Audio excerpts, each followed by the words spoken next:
आता, बार बार समझाने के बाद भी ये कुछ ना कुछ गलती कर ही देता, मतलब समझ में नहीं आता है। तो इसको जो इसके साथी थे साथ पढ़ने वाले, वो ऐसे बोलते थे कि ये अनपढ़ मूर्ख व्यक्ति है। क्या बोलते हैं इसको? अनपढ़ मूर्ख व्यक्ति है। तो ये एक दिन क्या हुआ, निराश हो गया सबसे कि मुझे नहीं पढ़ना, पढ़ना ही नहीं है मुझे, तो क्या करना है मुझे, इस पढ़ाई छोड़नी है और जाना है यहाँ से। और वैसे यहाँ से चल दिया एक दिन। जब रास्ते में जा रहा था ना, तो उसको क्या, गर्मी का टाइम था, प्यास लग रही थी, पानी पीने के लिए पास में एक कुआं था, वहाँ पे चला गया।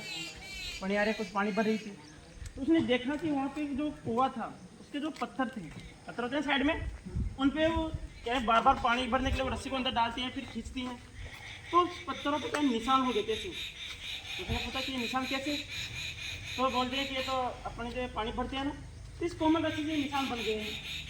इस कोमल रस्सी से इस पत्थर पे निशान बन गए। फिर हाँ, इस कोमल रस्सी से इस पत्थर पे निशान बन गए।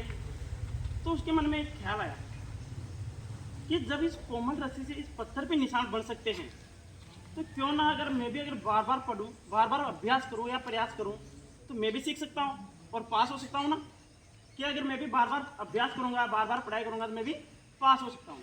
और वो वहाँ से वापस क्या गया, उसने वापस विद्यालय चल गया कि मुझे वापस पढ़ना है और मुझे क्या करना है, मेहनत करनी है पूरी।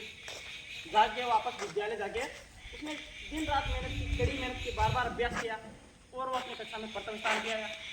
बाद में जब आगे गया, आगे जब बड़ा हुआ, तो वह बाद में जाके वो एक संस्कृत का महान विद्वान बना। उसने 3 किताबें लिखी थी, एक तो थी लघु सिद्धांत, एक मध्य सिद्धांत और एक सार सिद्धांत कौमुदी। इतना बड़ा वो व्याकरण का विद्वान बन चुका था। तो अगर अपन अपने मन में अगर कोई एक बात ठान ले कि नहीं मुझे पढ़ना है, सफलता हासिल करनी है, तो आप आपकी मेहनत के द्वारा, चाहे कितना भी कठिन लक्ष्य हो, बार बार अभ्यास और कड़ी मेहनत के द्वारा आप क्या है, सफलता हासिल कर सकते हो।